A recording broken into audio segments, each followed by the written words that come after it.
और जिसकी प्रतिभा अंतर्मुखी खोज में तल्लीन हो जाए, वास्तव में ऐसा इंसान ही बुद्धिमान कहलाने योग्य होता है। गुरुदेव की दयालुता इतनी अतुलनीय है कि उसे सिर्फ दिव्यता ही कहा जा सकता है। हमारे मिशन में ऐसे अभ्यासियों की कमी नहीं है जिन्होंने मालिक की कृपा से मुक्ति की अवस्था हासिल कर ली और उनके दिव्य मार्गदर्शन में आगे और तरक्की कर रहे हैं।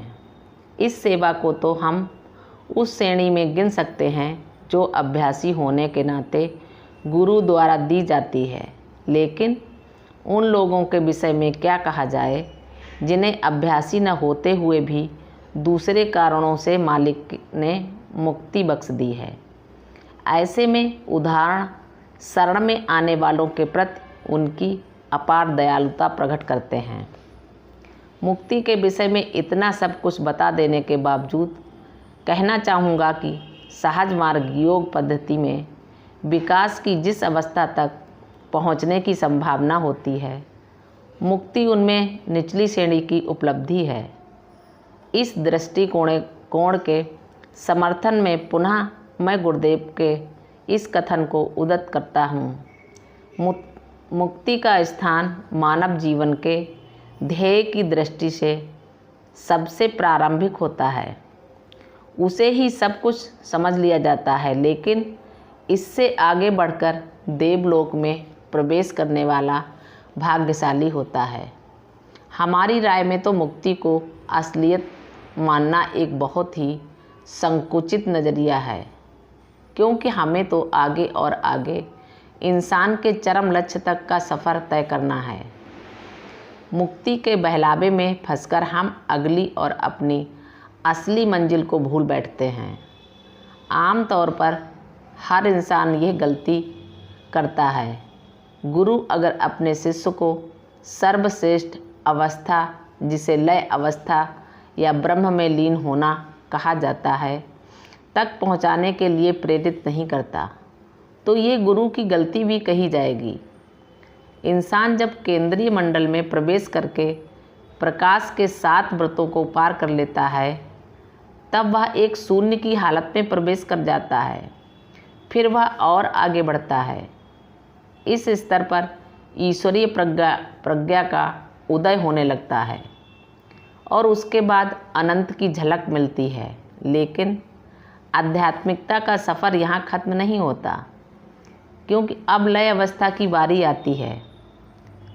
अब हमने जो लिखा है वह ईश्वर का काम है, इसे केवल वही कर सकता है। हालांकि यहाँ पहुंचकर हमारी सारी गतिविधियाँ समाप्त हो जाती हैं, लेकिन फिर भी वहाँ कुछ रहता है।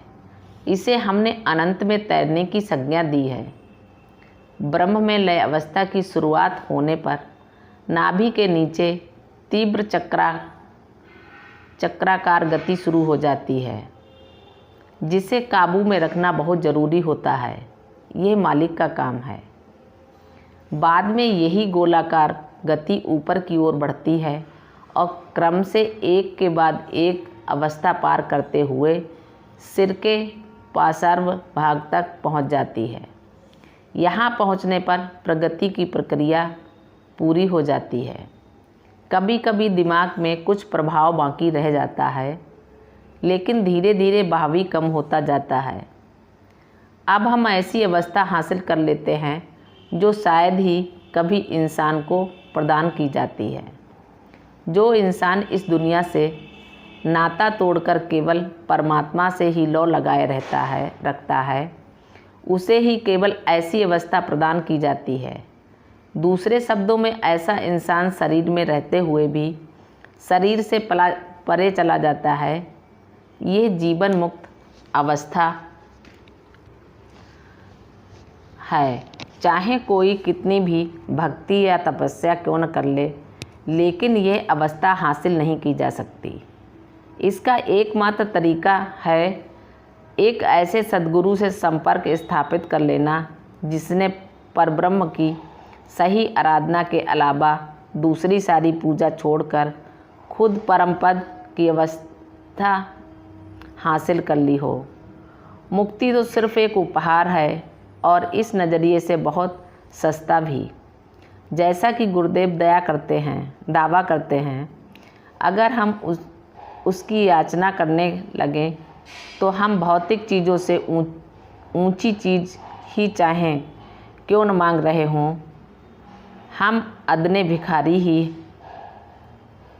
हमें मालिक की लालसा केवल मालिक के लिए करनी है, उन चीज़ों के लिए नहीं जो वे हमें दे सकते हैं। यही सहज मार्ग की शिक्षा का सार है। हमें उनसे और कुछ नहीं मांगना है, बस इतनी विनती करनी है कि वे खुद अपने आप को हमें सौंप दें। मालिक बेसब्री से ऐसे शिष्य की राह देखता रहता है, झूठी आशा लगाए बैठा रहता है कि हो सकता है कभी ऐसा शिष्य आ पहुँचे, जैसा कि गुरुदेव ने एक बार अपने दर्द भरे स्वर में मुझसे कहा था। सच्चे सद्गुरु को पाना इतना मुश्किल नहीं है जितना कि सच्चा शिष्य पाना। ऐसे लोग बिरले ही होते हैं। कई वर्षों पहले मिशन के तिरुपति आश्रम की इमारत के उद्घाटन उत्सव के समय मुझे वहाँ कस्तूरी बहन के बारे में एक बड़ा ही सुंदर और हृदय स्पर्शी किस्सा सुनने को मिला। जब वे शुरू में एक बार गुरुदेव के साथ तिरुपति आईं तो किसी ने उन्हें उस तिरुमले मंदिर में दर्शन के लिए ले जाने का प्रस्ताव रखा, जहां पूरे साल भारत के कोने कोने से हजारों की संख्या में यात्रियों का तांता लगा रहता है। कहते हैं कि कस्तूरी बहन हौले से मुस्कुराईं और गुरुदेव की ओर इशारा करते हुए बोलीं, जब मैं यहाँ खुद सृष्टिकर्ता के साथ बैठी हूँ तो क्या ज़रूरत है कि मैं उसकी सृष्टि को देखती फिरूँ।